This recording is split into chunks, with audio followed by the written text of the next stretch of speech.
Hi everyone.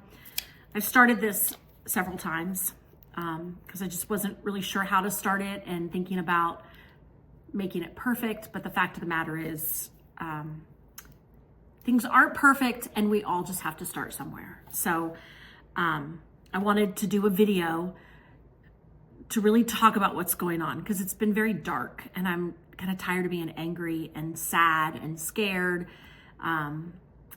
with what's happening. And while I could talk about it on a million topics that are going on right now, the Parks podcast is about the parks. And so on this channel, I will just be talking about parks and what is going on and what we can do. I do want to do the big old caveat that I'm new at this.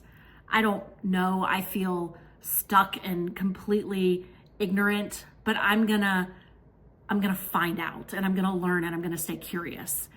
So bear with me, offer suggestions to me and anybody on our platform in the coming days, weeks, months, God forbid years that we're doing this, so that we can all learn and we can all have compassion towards the gifts that we each bring to this cause.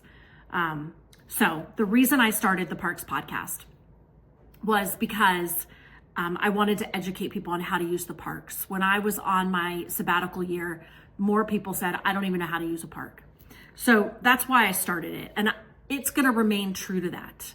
And I'm going to continue to do episodes about the parks, teaching people about the history of the parks and how to use them. I think it's so important. And I have had such wonderful feedback from people on how helpful it is. But I also, sorry, I'm getting weird messages on my screen, but I also want to use the Parks podcast. You know, one of my tenets is advocate. And I thought this was going to be advocate for like why you should use the park. I didn't ever imagine that I would need to start to learn to advocate for funding of the parks or keeping parks open or not shrinking parks in the natural spaces. So that's what I'm going to be doing. And in that vein, I want to talk a little bit about what's happened. I've posted a lot and I've shared a lot. And I'm learning, you guys. I'm going to keep saying that. I'm learning. But what has happened is funding has been cut off to parks. Staffing has been sliced. And rumor has it, it's probably not over yet. And something that I've experienced is there's quite a bit of censorship in the parks. They are having to change the story of history. And it's our story. It doesn't matter what park, where it is American history, and we all claim it and we are proud of it, and we need to be curious about it and we need to learn from it. And censorship is not okay. And so I want to keep telling their stories and keeping the truth alive. And I want to help educate people. And I want help helping educate people. So we're in this together. And as I lie awake at night, I think about how can I do it? And I want it to be perfect. And I'm a perfectionist. I'm totally type A. I want it to have all the bells and whistles. But you just have to start somewhere. And I know people are always talking about it. It's a first step. So we're going to start somewhere. And so today I called my reps. I used this app, 5 calls, something like that.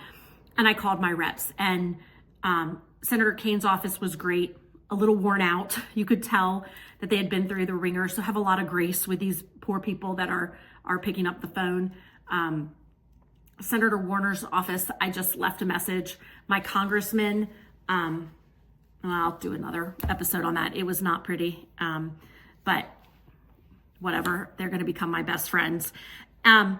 So do that and do it all the time and let them know what you're doing. And whether you're a fan of AOC's or not, she has some incredible videos on the power of that communication. They work for you. Make them work for you. It's just baffling to me that people get in office and have this like celebrity superiority complex. They work for us. We put them there. If they're not representing your beliefs, then let them know that. Let them know they're not doing a good job. The second thing is like, go to parks. Until I hear otherwise, go to parks. But change how you go to parks. Pack a load of patience. There's going to be lines. There's going to be facilities that are closed. Just know that and prepare for it. And things like, take a trash bag, not like a little Target bag. Take a trash bag and help if somebody does leave stuff. Pack your own stuff. There's a whole thing called leave no trace. And leave no trace is the idea that anything you take in with you, you take out with you. So just take your own stuff. And if we all do that, the park's going to remain beautiful and it's going to remain clean. So take your lunch bag, take your water bottle, plastic water bottle, pick up your dog's poop and take it out with you. And also one of the things I'm going to do is I'm going to just pack some rubber gloves and I'll take other people's trash. I mean, I hope people don't leave it, but they're going to. So help out. And then the third thing is, if you have some extra funds, donate to the Friends of groups. Most parks have an affiliate organization with them, or the National Parks Foundation. They do so much work in the parks and they volunteer.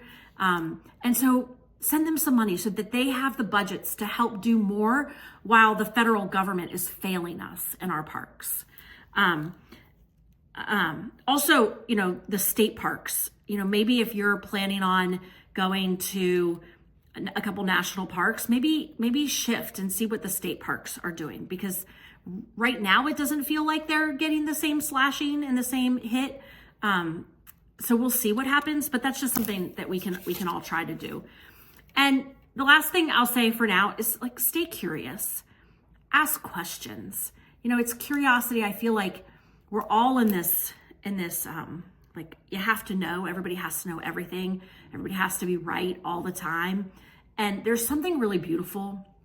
A couple of the parks have talked about what they think the parks give to us and what you bring to a park. They talk about curiosity. Ask questions, explore, learn the different cultures, learn why we love parks, learn what they do for us so that you can be more educated to advocate for them. And it's just more fun. And so this is a journey. I'm sorry and I'm sad we have to go on it. I'm so happy that I'm going with you all. I think for the Parks podcast, we'll continue with those episodes. But the other thing I feel really called to do is to focus on telling more stories, more in-depth stories on the history of the people, the places, and the events that led to the creation of each park. I don't know how I'm going to do it yet, but I want to do that. I want to maybe work with education and our education systems that are no longer going to have the right information. And if you guys have ideas, I'm totally open. I just think that now is the time to do something. And this is my something. And I love our parks. I'm so excited. Actually, I have such a fun announcement in a couple of weeks for you guys. And I love our parks. I love what they do for me. I love the joy you see on people's faces when they're in them. And we're going to make a pivot because the Parks podcast is going to be a big advocate for the parks. So join me on this journey. I'll continue to share information and experiences.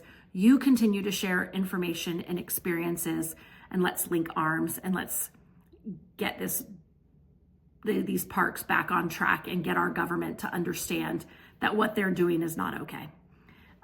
So until next time, I'll see you in the parks.